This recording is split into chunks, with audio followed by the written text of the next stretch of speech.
In today's video, I'm going to teach you how to delete a GitHub fork within just 5 minutes. Whether you're cleaning up your workspace or simply removing unnecessary projects, this guide will walk you through the process smoothly and efficiently. Let's dive right into it. Begin by navigating to the GitHub website.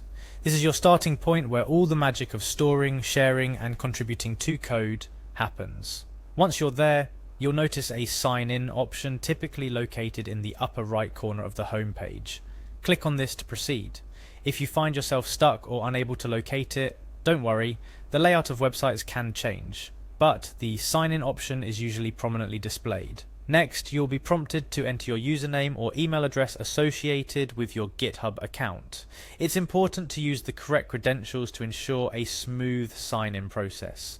Following this, you'll need to enter your password. Remember, your password is case sensitive, so make sure everything is entered correctly. If you've forgotten your password, GitHub offers a password reset option to get you back on track. After entering your details, click on the Sign In button. This action should take you directly into your GitHub dashboard, a central hub where you can access all your repositories, contributions, and more. Now that you're logged in, it's time to navigate to the specific forked repository you wish to delete. If you're unfamiliar, a fork is essentially a copy of a repository that allows you to freely experiment with changes without affecting the original project. On your dashboard, find and select the repository you intend to part ways with. Once you're inside your selected forked repository, look for the settings option.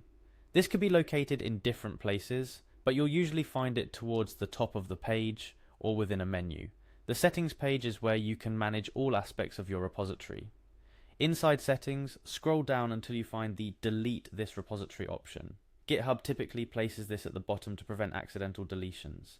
It might feel like you're looking for a needle in a haystack, but it's there, and it serves as a significant step in ensuring that you're absolutely sure about deleting your forked repository. Click on I want to delete this repository.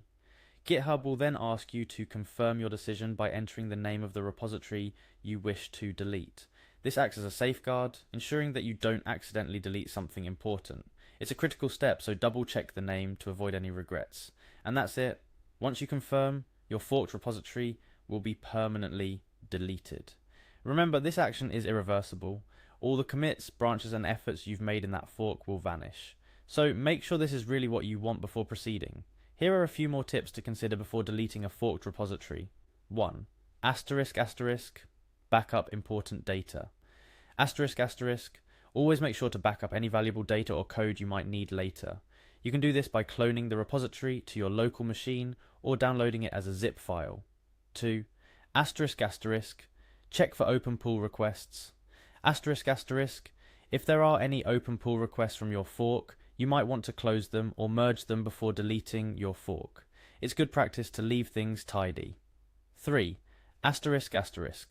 Notify collaborators ***. If you've been working with others on this fork, it's courteous to let them know about your plans to delete the repository. This gives them a chance to make backups or request that you transfer ownership instead of deleting. Deleting a GitHub fork is a straightforward process, but it carries weighty consequences if done in haste. Always take a moment to ensure it's the right decision. Today, we walked through each step, from signing into GitHub to finding and deleting your forked repository.